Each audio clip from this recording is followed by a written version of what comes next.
My name is Bethany Johnson. Today's date is June 24th, 2021. Today I will be discussing about the lymphatic system, showing some images courtesy of Visible Body that were pre-selected to show regarding lymph nodes within the lymphatic system, and then also I will be discussing a disease that can be contributed with the lymphatic system. So first I would like to go and start with the images, again courtesy of Visible Body. The first one, it looks like I will be showing you, is the palatine tonsils. We have a left and a right, and this image is on the left because we are anatomical. I have dissected all of these images to find the sites that I need. So this is the left palatine tonsil, and it is in blue. I did highlight this so it would be a little bit easier, because I know sometimes my camera can be a little fuzzy. And then we have the right palatine tonsil right here.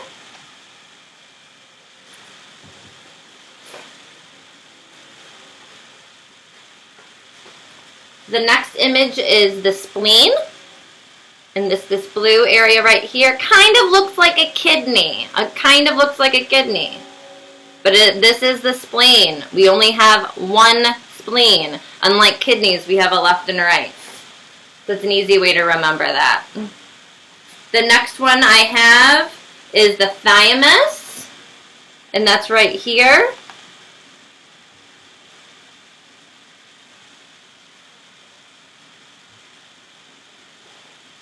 Kind of sits right at the posterior portion of the heart area. The next image I'm going to be discussing are a few images of the aortic. This is the pre-aortic. These areas right here, these are the lymph nodes. Pre-aortic lymph nodes. And then on that image as well, you can actually see the another image of the inferior aortic right here. That's the pre-aortic as well.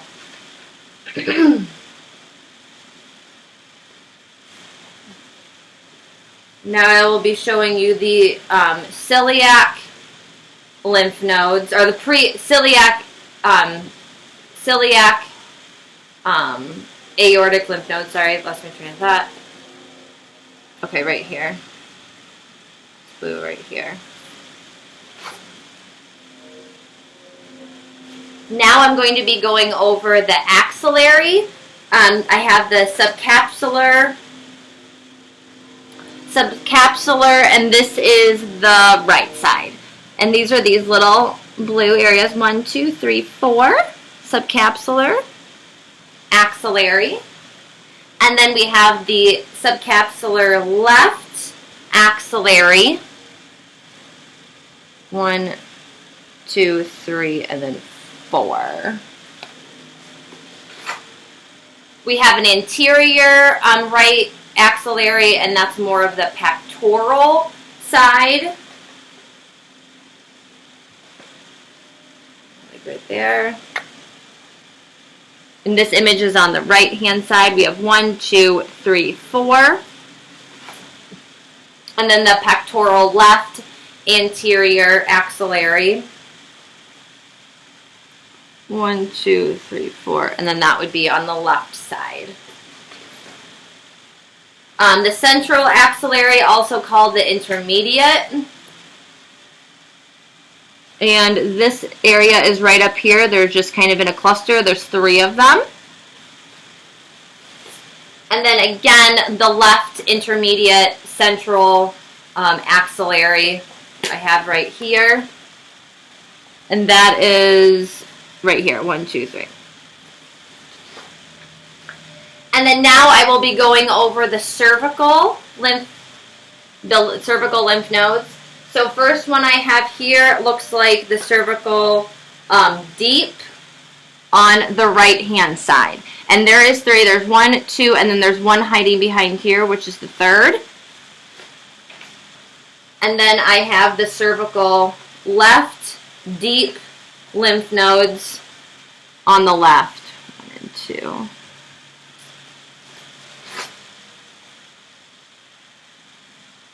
We have an anterior superficial cervical lymph here, blues.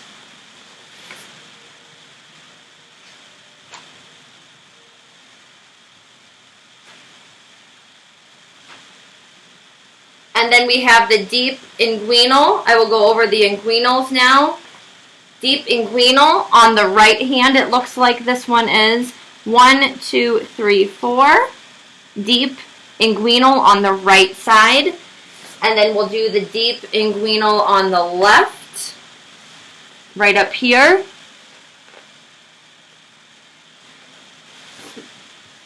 We also have a superficial inguinal. And this one is the right side. 1, 2, 3, 4, 5. And then the superficial inguinal lymph nodes on the left side. 1, 2, 3, 4, and 5. Now I will be discussing the iliac. And it looks like this one is the external iliac on the right side.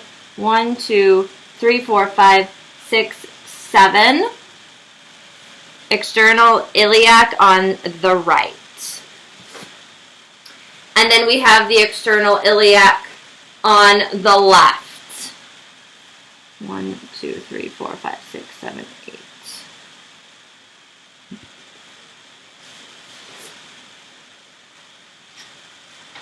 We have a common iliac. And this one is on, this image is on the right side. 1, 2, 3.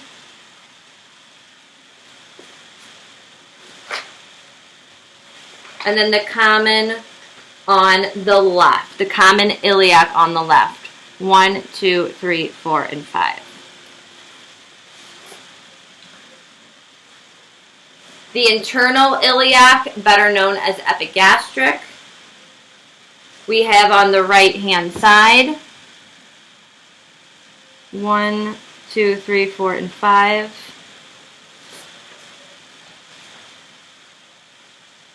And then we have the internal epigastric iliac lymph nodes on the right, or the left side, sorry, the left.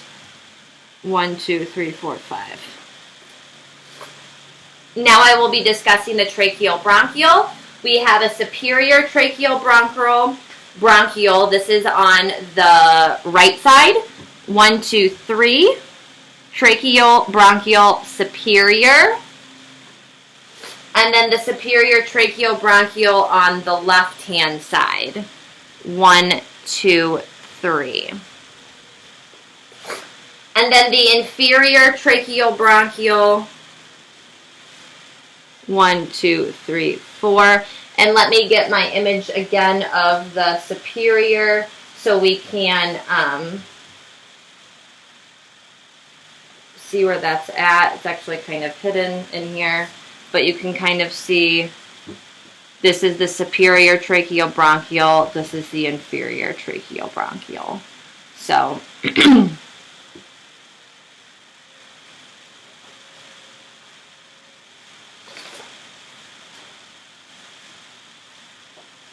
okay, now I'm going to be discussing a disease that can be contributed with the lymphatic system. Today I have chose to discuss lymphedema. So what is lymphedema? When I say edema, I like to first start out that edema is a term in the medical field that we use for swelling. So lymph would be lymph fluid, lymph nodes, and then edema would be swelling. So when we know and we hear lymphedema, we know that it has to do something with either a lymph fluid, lymph nodes, and swelling.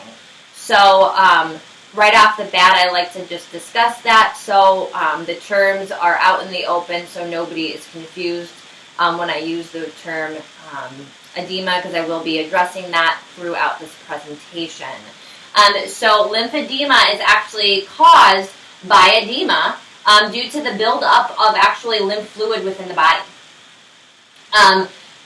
I I like to think of lymph nodes as like a drain in your sink. You think about if you've been doing dishes and you just got done cooking something really greasy in a pan, you put the pan in with this hot soapy water, chances are that drain or that drain is going to be clogged and it's not going to go down properly because the grease is going to start to coagulate, which means just like stuck together in the drain. It's not really going to go down very well. So same with the lymph fluid.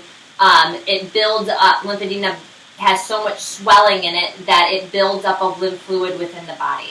So in this case, the fluid cannot drain properly, thus creating lymphedema. So this normally actually happens in the arms and legs, but can also be in other parts of the body as well. Lymph fluid is a part of the lymph system that actually carries fluid and cells to help us fight infections throughout our entire body. So lymphedema is it can be very common, but it is also something that we definitely don't want. Our lymph fluid and our lymph nodes work very hard at keeping us safe and fighting off infections all the time, and we don't even realize that they're actually doing that. Because chances are they're actually fighting those off before you actually have symptoms of any type of illness. And if you've ever, I know a lot of times a lot of people can feel their lymph nodes behind their jaw area, right inferior to their earlobes. Sometimes you kind of feel those a little bit swelling, and sometimes when you go for a checkup and the doctors kind of feel that, you can kind of feel those lymph nodes. And those are pretty much the only lymph nodes that we are actually going to be able to feel on our own. That would actually be starting to swell up just a little bit, from any type of colds, any type of maybe throat infection, or sometimes just irritations from allergies. So sometimes we can actually feel those as well. But sometimes the edema with people that have lymphedema, it can develop very quickly or acutely, like we say in the medical field. It also can develop very slowly over several months. So how does this happen? How does lymphedema start? I mean, it sounds so scary, right? I mean, nobody wants their lymph fluid or lymph nodes not working correctly. Nobody wants to get infections or sick. So it actually happens by the removal of lymph nodes or damage to any part of the lymph nodes, whether it be removal or damage. And it's normally following some type of cancer treatment. So when they go in and lacerate part of that tumor out, or